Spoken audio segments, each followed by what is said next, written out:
to the No Snark Zone. I'm here today with Kit Daven, the author of The Forgotten Gemstone. Kit, how are you today? I'm fine. How are you, Jen? So we're here today to talk a little bit about, we're both on the convention circuit. I actually did my first literary con this weekend, I guess you might call it. I was at Inspire in Toronto, which was all literary. It was all people there just to read books, which is a little crazy because you and I are mostly out on the comic book circuit together and horror Right. conventions and much more Mhm. genre specific. And, well, let's face it, not everyone is there to necessarily read.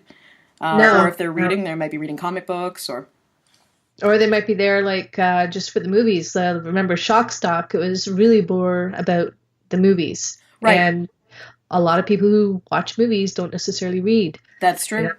Yeah. Not So even novel adaptations of said movies. exactly. So, And that was Stock in London, Ontario. And I think we also found too that it was definitely not necessarily a family-friendly event because a lot of people who are in the kind of shock stock kind of horror movies tend to be like porn exploitation. stars and current Yeah. porn stars and not that there's anything wrong with that, just No, but it is not family friendly. definitely. And yeah.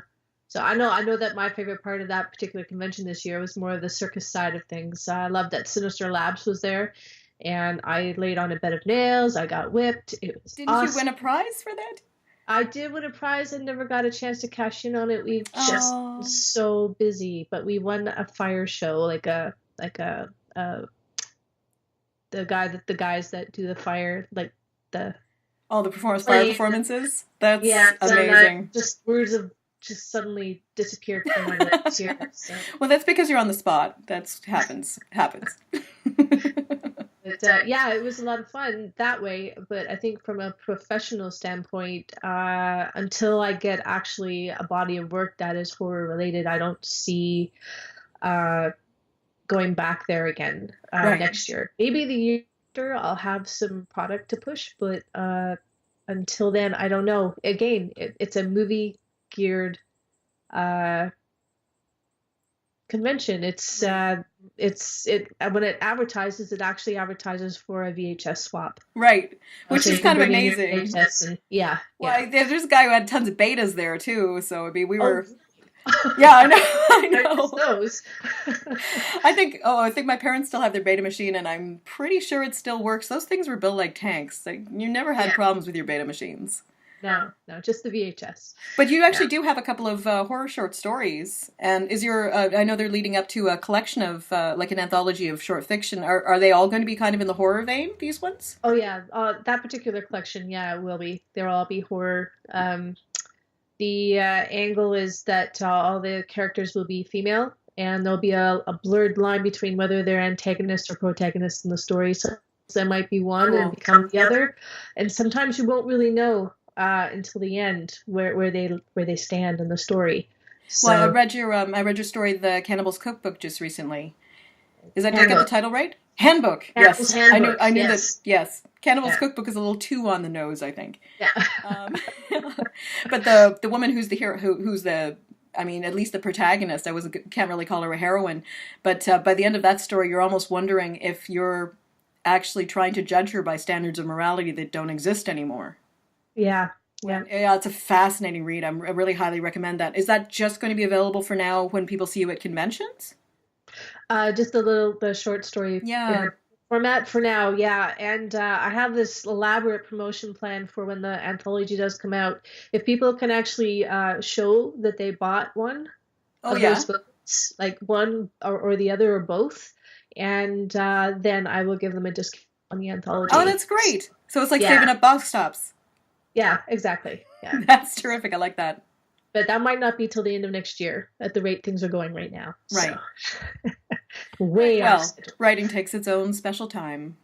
Yeah. I know we were going to talk a little bit about the kind of conventions we've done that have had a lot of really interesting programming, and one of the things that you and I have both begun to do more is either attending or running panels And I don't know if everyone knows, if you haven't been to a science fiction convention or a comic book convention, people might not know that the programming is often the best part of it. There's a convention in Guelph that we both do called Genre Con, and Yes. they have phenomenal programming. We actually discovered in the dealer's room, I think, that some people came on Saturday, never made it to anything but the panels. They would actually just sit in the panel room and stay there the whole day, regardless of what the programming was. So some Oh, we didn't even I see the didn't people know. in the dealer's room. Yeah, Yeah. that was I had kind no of idea about that. Yeah. yeah. I was too preoccupied with the fact that I was doing my first panel. I co-hosting a first panel, so it was a little nerve-wracking, but Well, you were amazing. We actually did panel together. I have an idea. Now what? now what? Yes. Yes, we both got to talk about process, and then you were just recently at SF Ontario. So, what was some of the programming you saw there? I had a chance to sit in on some panels. One was the one that stuck out in my mind the most was one called Horror for Children, because I do have some ideas that maybe down the road I'd like to gear toward middle age or young adult. Oh, cool. And we got Middle talking age about, being like the middle of the teen years, or sorry, middle school, like okay. middle school. Yeah, sorry. I knew what you meant. I just wanted to make sure it was I'm clarified. glad you know what I meant. Um, so yeah, I walked away, like, out of all the panels that I have attended at conventions, I found the ones at SF Ontario the most quality Oh, in that's great. terms of information and structure. They seldom ever went off point for very long. Oh, that's The great. moderator always pulled them back. And I did actually have the honor of meeting Robin Hobb. I Oh, spoke well, with Robin Hobb, and I went in and sat on another panel on author branding, and she was a part of the panel as well. And that again was two on point, very good, very well structured, and they managed to get a lot of information in a very short amount of time. The room was packed. nice. People were there obviously to see Robin, uh, but the room was so packed people had to stand.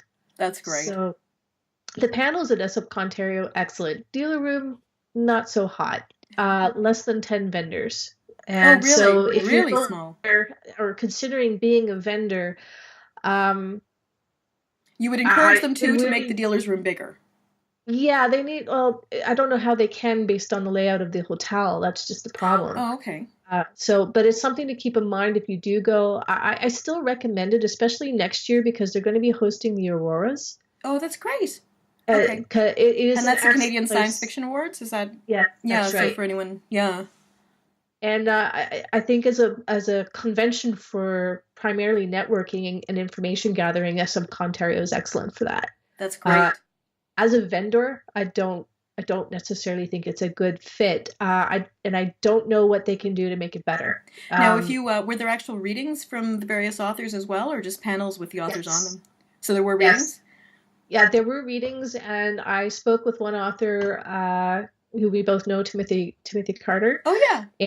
Yes, he was doing a reading there as well, and he got the number of people he expected, which was about three.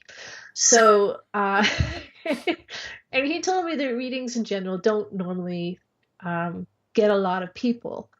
I guess unless you It's already have a lot of readers who exactly, know you're yeah. going to You be have to there. be a big name to get the big numbers of people coming out. And I bet you any money, every panel Robin Hobb was in on that weekend, it Right. was full. Yeah, because everybody went there to see her. So, Well, no, yeah. we did at Astra together earlier in the year too, right? And I Right. don't think you did any panel. Did you actually get to see any panels at Astra? I did, and they were a mix. They were hit and miss for me there. The one I went and sat in on was just about self-publishing in general. Okay. That was excellent. I walked away with a lot of great information about that. The other one I went to was about being creative, and it was a little too all over the place. There So, was no one really moderating. Everyone was just kind of talking off the top of their head. right. And I left about halfway through because I wasn't getting anything out of the panel. Right. I do find Yeah. that with panels where there isn't a moderator chosen ahead of time, and a lot of times you show up as a panelist and you sometimes choose from amongst yourselves who's going to be the moderator, and then Right. sometimes the moderator gets short shrift on their own ideas because they don't get to talk about the idea as much as working on trying to keep everybody else on track, or there's no moderator at all. Yeah, and I have seen that in a lot of. I'm wondering if that's what made SF Ontario good. I wonder if they had actually chosen moderators ahead of time. Yeah, I think they did because everyone I went to had a moderator and they led the entire panel. That's cool. And they led it, directed it, and closed it. So yeah, there's quite often you don't even get that. You don't even get even an introduction of the people unless they think of doing that themselves. Right. So there's a big variety in the kinds of panel topics. Obviously, everything from almost self-help for artists who are attending to to specific fan-based or celebrity-based concepts. I know that with GenreCon, there's a lot of. I think with all conventions that do panels, there's always a bunch that are about specific fandoms that are current. Like when the Star Trek movie had come out, we all talked about J.J. Abrams and the Star Trek movies, and then a few months later, we all talked about J.J. Abrams and what he's going to do to Star Wars. And there was quite a bit of. I've seen that. I try to stay away from the fandoms. I do when it comes to the panels because I don't want to get sucked into that. I have way too much. Sorry, the cat's stuff. Just started chasing her tail again. If you hear a little jingle in the background, it's Aria realizing him. Ah! Say hello. You got back in? Yeah. And no, if you're watching, we are not both just crazy cat ladies who sit at home playing with our cats and writing books. We actually have social lives. Do we have? And I have a husband. Yes. Yeah. I don't. I have wine. Say hello. Hello. Hello. Hi, Siren. Put me down. Put me down. The cat with the super long tail. Yes. Okay, now I've just entirely forgotten how I was planning on wrapping this up. So I'll just say thank you to Kit. Hopefully we'll have you back to talk again. Oh, absolutely. I love this. This is fun. Excellent. Yeah. Well, that's all for now. And please check out Ad Astra. Check out SF Ontario. Check out GenreCon. There are 3 conventions that have really great panels. And we mentioned Shocked Stock as well. And rumor is they may be expanding to include other genres. Oh. I don't know if there's any truth to it. That'll be interesting. See. Yes. Well, the London Comic-Con had their inaugural year this year, and they were fantastic, and they're already organizing for next year. So it looks like little old London, Ontario is going to be a hot spot of culture. Awesome. That's great. You just got to get out there. Yeah, absolutely. And so please get out and look for Kit Daven and Jen Frankel. We'll either be sitting at our booths signing books or trying to entice you to buy our books or look for us on panels. And thanks very much for joining us today. Thank you. Have a good day. Thanks, Siren. Thank you. Say bye, Siren.